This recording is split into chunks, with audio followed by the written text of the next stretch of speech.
Welcome to Blueprints for Brilliance Coaching Insights, a podcast by coaches for coaches. Our guests share their hard-won wisdom to help you grow your coaching business and create a life of success. So get ready to unlock the blueprints to your success. Welcome, everyone, to our newest episode. I am thrilled that you are here joining us, and I'm thrilled to have Dalia Kemble. Her company and the community she's creating is called the Pink Sheep Society. So I'll look forward to hearing more about that. She is a life and mindset coach. So welcome, Dalia, to the program. Thanks for being here. Thank you so much for having me. I'm excited about our conversation today. Yeah, me too. So let's start with your story. What kind of inspired you to become a life and mindset coach? Is there a story behind maybe something that happened to you? Yeah, so my background is actually in psychology. I had done a bachelor's degree in psychology and then a master's degree in organizational behavior and development. And I thought I wanted to go like more along the corporate route and kind of, coaching more kind of in organizations. And I realized I'm always just connected back. Like I'm such an introvert and I'm also such a people's person at the same time. Like I feed off people's energy. And I just realized all the time, like even with friends or people I'm around, I'm like always helping people to kind of break the blocks that are stopping them getting from where they are to where they want to get to. And it just coaching just felt like really aligned because it was building off of the psychology and like human mind. And that was something that's always until today really fascinates me. But I think I was really just passionate about finding a way to help people get from A to B in a practical way and not necessarily the psychology, which kind of focuses more on the past and on like the patterns around that. And I'm not saying that coaching doesn't as well, but I found that coaching was always more practical. Um, and yeah, I done a few different things in between, and then I kind of fell into the coaching world back in COVID in like 2019, 2020. I also like everything obviously transitioned online there, and I was like, I'm just gonna get started and see kind of what's out there. And for a while, I went on my own and tried to figure out, and a lot of the time I was just like hiring other coaches and trying to kind of copy from them and see what was working and following someone else's blueprint. And it's only today, probably like 5, 6 years later, that I'm looking back and just realizing how much of my own journey is like breaking through and not following anyone else's path, like getting inspired by it, but not using that like if it works for them, it's necessarily going to work for me because every single person is so different. And even until today, I'm still like, there's still coaches that I've worked with until recently, and they're like, this is what you need to do, or you need to do that, or that's how it's going to work. And I'm just always questioning, like, is this right for me? Is this right for who I'm working with, for my personality, for what feels aligned with me? And I think that's something like I so wish I would have known at the beginning. Like, there is no right way, there's no right path, there's no right or wrong. And you've got to learn to almost trust yourself and have your own back in this process. One of my coaches when I say one of my coaches, because I really strongly believe as a coach, you also need your own coaches to break your own beliefs as well. And one of my coaches says, she was like, entrepreneurship and being a coach and running your own business is literally like the personal development course you never knew you were signing up for or never knew you needed. And it's so true because it will bring up so many things and it will make you face all of your, all of the things that are coming up. But essentially, when you do that, you can actually be so much more powerful and help people along their journeys as well. So this is kind of like on a tangent around coaching. But yeah, I originally got into that, and I think there's so many ways to coach and to get coached and to get into this realm. So that's a little in a nutshell. Again, I could go on tangents, but I want to give you the space to take the conversation where we want to take it.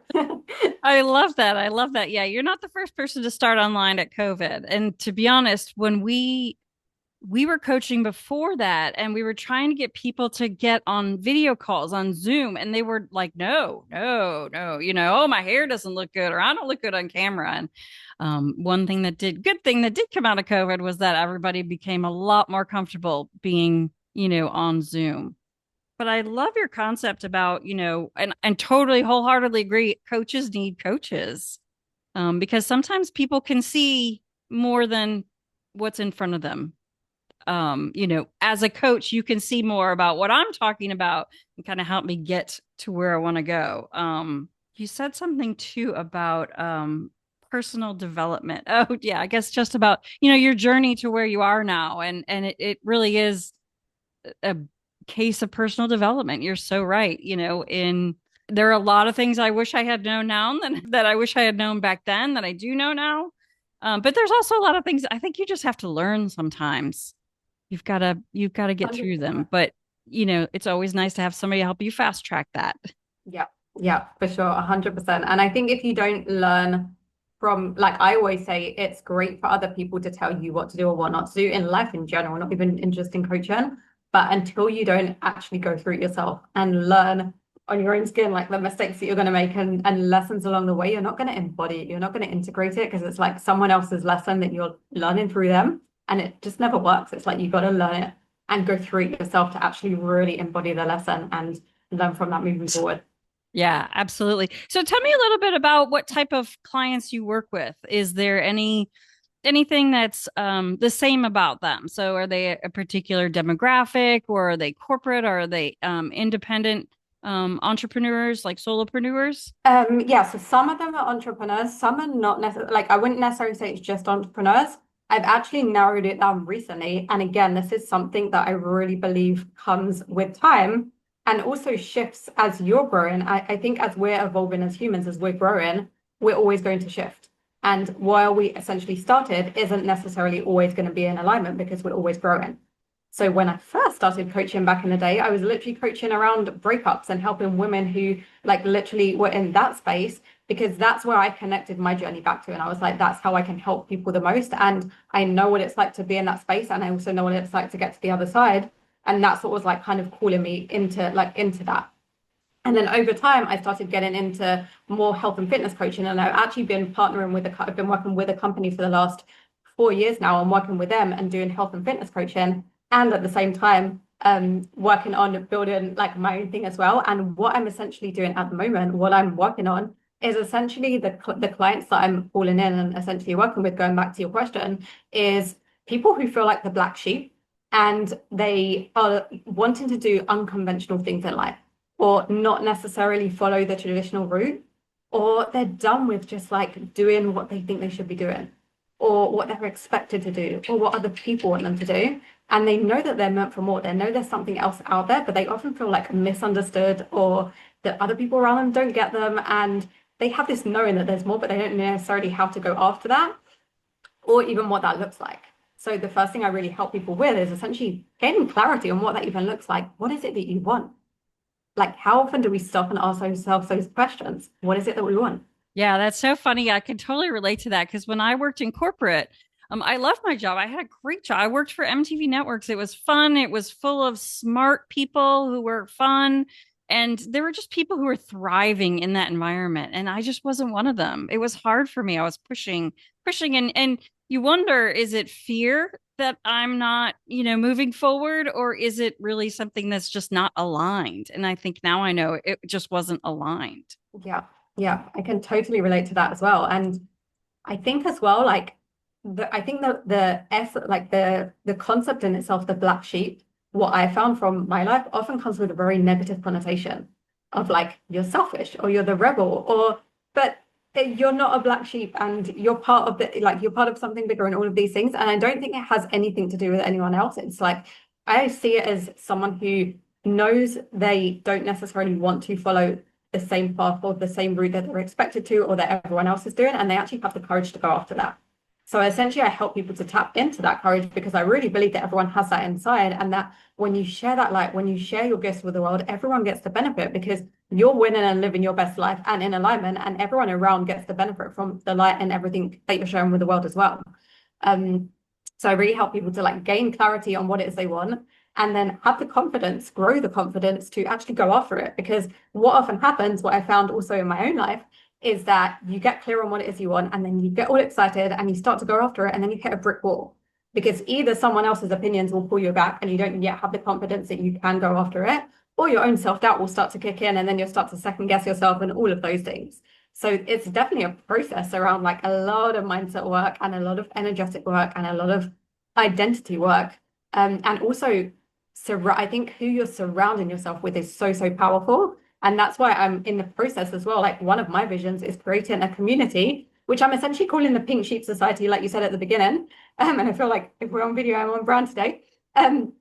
But the reason I'm calling it the Pink Sheep Society is, apart from the fact anyone who knows me, I love the color pink and I'm obsessed with it, and I own that unapologetically. I really do believe that the black sheep, going back to what I said before, has a very negative and dark connotation. And I think pink sheep is like almost bringing out the color and bringing out the light and bringing out the joy that people have to share with the world. So I think when people are really not like surrounded by people who are normalizing for them what's possible and what they can go after, it's so much easier to go after what you want, because it's not like you're the outsider or you're the odd one out. It's like there's other people around you who are also going after unconventional and non-traditional things. And it's so powerful to be surrounded by the right people to really uplift you and to normalize what's possible as well. And even when I'm looking back in my life, like I'm now a digital nomad and I'm living in Thailand, and that isn't necessarily what a lot of people around me were doing. And I realized through my own journey just the power of community and the power of being surrounded by like-minded people, especially if you're doing things that most people aren't doing or most people might not have the courage to do. Like it will bring up a lot of things, and who you're surrounded by and what you're consuming and all of those things really do make a big, big difference in moving forward. Yeah, absolutely. And there's an energy with people when they're all excited about what they're doing and you're excited about what you're doing. So count me in on your society. I'm there. Yes, heck yes. I love that. Yeah. I totally agree that it is so important to surround yourself with people. Oh, I was gonna say, as a coach, don't you love that aha moment when you're talking about something and the person's kind of thinking about it, thinking, and all of a sudden they go, "Oh, that's it." That feels so good and so easy. And then sometimes they think, well, it's too easy. It can't be that easy. And I think, if you're doing the right thing and you're aligned with it, it can be easy, or at least it can flow. It's always challenges, but when it flows, I feel like you know it. Do you agree? Yes, and I think when you're out of alignment, you know it as well without necessarily realizing it. But everything feels off when thing I always say like I really believe in hard work to get to where you want to get to, but there's a difference in putting in effort and working hard and doing what you need to get to where you want to get to, and doing it from a place of ease and flow and alignment versus from a place of force and pressure and I need to do this and like all of that intense energy. It doesn't have to be that way. And I think a lot of us from society are taught like we almost get a badge of honor for working hard and for being under pressure and for being disciplined and all of these things. And it's like, it's very masculine energy. And I think only since I started studying like energetics and really understanding the feminine and the flow, and that you can do things from a different energy, like there's so much power in that to let go, to like have that trust. And so many people think like have trust is like just sitting back and meditating and hoping it's going to fall from the sky. It's not about that at all. It's about taking the action, but then actually letting go and surrendering to that. And not like being in that, like pressure never gets any of us anywhere apart from like having a lot of mental blocks and things around that. But yeah, there's a different way to do things. And it doesn't mean that you're not working to get to where you want to get to, but it gets to be from a very different energy. And I really believe that the energy behind our action impacts everything on where we get to anyway. Because if you're coming from like an energy of that, like that unease and the force and the pressure, you're never going to enjoy the process to get there anyway. So it's like, what's the point to get to where you want to get to and suffer along the way, where you can just bring more joy and more flow and more ease into the process and get to where you want to get to at the same time. Beautiful. I love that. So you mentioned something about like meditating. Do you have like a favorite like ritual or tool or something that maybe our listeners could use to kind of, if they know they're not in flow, to kind of give them like their first step in that direction? Yeah, I think for me personally, journaling works. And I've actually run a lot of journaling workshops for clients as well. So it's just a tool for me. It's just like I find if you're ever like in a million, if you're having a hard time with your mind just switching off, I always find it helpful to kind of like put those thoughts out onto paper. It doesn't have to make, I think some people get really caught up in the how. And what I always say is it doesn't have to make sense to anyone. It doesn't even have to make sense to you. But if you feel lighter afterwards and you're just writing it out, there's no right or wrong way to do it. Now, I know for some people, not everyone connects to journaling, and that's okay as well. So I think giving yourself the time, the space, the permission to explore and to see what works for you. And if one thing doesn't work, that's okay. Like just because it works for someone else doesn't mean it will work for you and vice versa. I think breathing, breath work is really powerful. And for some, like sometimes, honestly, the most simple things I think are the most powerful. Like sometimes for me, if I'm like in my own head too much, I'll literally go outside for a walk and I will listen to a podcast or listen to something or even listen to a song that will just like or even if I'm in the space, even if you're physically home and you can't leave the house, literally putting on music makes a huge difference. Like literally dance to a song that brings you joy. It will shift your energy in a second. And movement. There's so many different ways. Like it doesn't have to be. I think sometimes we think we have to do like big crazy things, and sometimes it's the intentional small things that make a big difference as well. So yeah, for me, journaling personally helps, but there's definitely a lot of other tools that I know are really impactful as well. Yeah, and you mentioned something about doing it consistently, and sometimes it doesn't need to be done every single day. Like people say, "Oh, I'm going to commit to journaling and I'm going to do it every morning and every evening," and it's just too much, and it's not actually what they need. Sometimes I just need what we call a brain dump, and I'll just take everything that's Yeah. flying around in my head that I feel like I'm responsible for that hasn't gotten done or that's worrying me, and I'll just write it all down and then I'll look and some of them I'll think, well, that's dumb. You didn't need to worry about that. You can't do anything about that. Or, oh yeah, this is really important. So let's spend some time focusing on that. So that's one of my little tips or tricks. I love that. Thank you. So tell us a little bit more, if you would, about the Pink Sheep Society. I love that concept. Have you started it? Where does it live? Is it something that you might be able to give us a link to or not yet? Not yet, but I would definitely be in touch with you when I do. You can actually, if you're welcome, if you're listening to this as well, to follow me on Instagram because I would definitely be sharing updates on there. My handle's at Dalia Kemble, which is my name, so I can obviously share the link with you and you can put it in the show notes as well. But yeah, I really see it as a space virtual. I see it honestly as starting as virtual because the coaching that I do right now, whether it's me in my own masterminds or when I'm coaching other people, I think there's so much power in Zoom and being able to serve people literally around the world. Like me and you are like, I'm in the evening now in Thailand, and I think you're in the morning, and we're like completely different side time zones on the other side of the world, and yet we're here on the same screen connecting, which I think is so beautiful and so powerful. So I think there's certain limitations to if you're only in person, you can serve the people that are there. I also think there's amazing, incredible, beautiful energy when you do come in person. So I see it primarily as a virtual space to be able to connect more people. And I think there's so much power in that. And until today, I've only literally been coaching mostly online as well. But I also see in the future as like having in-person retreats because I've led actually a couple of in-person retreats for clients now, and there's so much power and growth in being in person. And I've ended up being with clients who I've been coaching for like over a year and a half, and then we have an in-person retreat and we meet for the first time. And it's so powerful, like that connection to like take out the screen and to hug someone and to go through things together and to go through workshops together. So I almost see like the vision of having that, in having that online space where it's like there's always that opportunity to connect from anywhere with anywhere, literally around the whole world, which is beautiful in itself. And then having like more intimate in-person retreats at some point as well to really deepen that connection together too. I love that. I love that. You're so right. It's interesting now to even have a meeting on the phone because it seems so impersonal when, you can get on Zoom and talk to each other. And I know it was fantastic when my father-in-law lived in England and we were here in the States and we were able to get him onto, it wasn't Zoom, I think it was Skype. And so we would talk to him every morning, and it just felt like you weren't that far away, that you had just connected with them and spoke to them and seen them in the morning. So it just didn't feel like those miles were. When I first moved to England many moons ago, it was, there wasn't, I want to say, oh, we didn't really have even cell phones back then. Okay, now I'm really dating myself.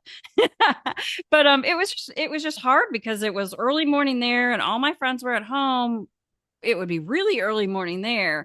And so, and I didn't know anyone, I couldn't drive. It was very, I felt very disconnected where I feel like, for as much as screens can be a problem for people to spend too much time. I also think there's such a great opportunity to bring people together. 100%. And I actually feel this. I'm so glad you mentioned that because I feel the same way about social media. I've definitely in the past had such, as a coach as well, had such a love-hate relationship with social media around posting. And I'm often like now I'm looking back, I'm like, that just came from a pressure of thinking I needed to do a certain thing because that's what I was meant to do as a coach sort of thing. But I think now as I look at social media, I see so much power behind it. Like I've networked and created so many beautiful, amazing connections with people that I never would have done if I wasn't on certain groups. Like I think even and being on this podcast, I think that also came through social media or from one of the groups. I'm like, there's so much power behind this. There's so many ways to genuinely connect and really build and create relationships with people that doesn't mean like liking and having it's like doesn't have to be an algorithm number game. Like you can genuinely build relationships and connections and meet people from all over the world if you're intentional about how you use it as well. Yeah, we've had clients like you that we one of them actually we met him, we've known him for 4 years and we finally met him like last year at a conference. And it was like it was so much fun and we just all fell into just a great, we both all had a great time. We kind of split up and going to different sessions and then we get together afterwards and talk about it. And then also earlier this year, my business partner went on a conference with another girl who we've been friends with, for like 3 years. But she lived in Mexico, but she moved back to the States. And so they were able to get together. And it was just like meeting an old friend. It's so great. I I love love that. it. So I'm excited for your society. So if people right now who are listening are saying, you know what, I'm ready for that society when she is, or, I really want to talk to her about how she might help me grow my business and feel more in flow and surround myself with good energy. What is the best way for them to reach out to you?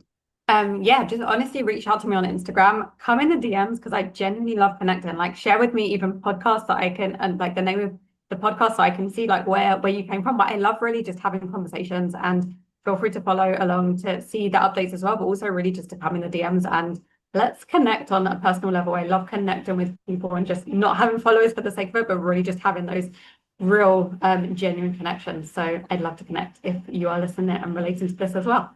I love that. I love that. My last question to all my guests is if you could provide one tip to make the world a better place, what would that be? I think the biggest thing that's coming through right now is to be yourself, like really just to be the most authentic person of you and the most authentic version of you, sorry. And to give yourself permission to say what's on your mind from a place like I really genuinely wholeheartedly believe right now that if you have something to share and it's like coming from within, from the heart, there's someone out there that needs to hear that. I love that. What a great way to end the episode. Dalia, I can't thank you enough for joining me. This has been so much fun, and I'm excited and I'm grateful there are people out there like you who are helping people who need it. So thank you. Thank you so much. Thanks for joining us today on Blueprints for Brilliance Coaching Insights. We hope you're leaving this episode with inspiration to take your coaching business and your life to the next level. If you found value in this episode, we would love it if you would subscribe and share it with someone else who you think might benefit from hearing it. Thanks, and we'll see you in the next episode.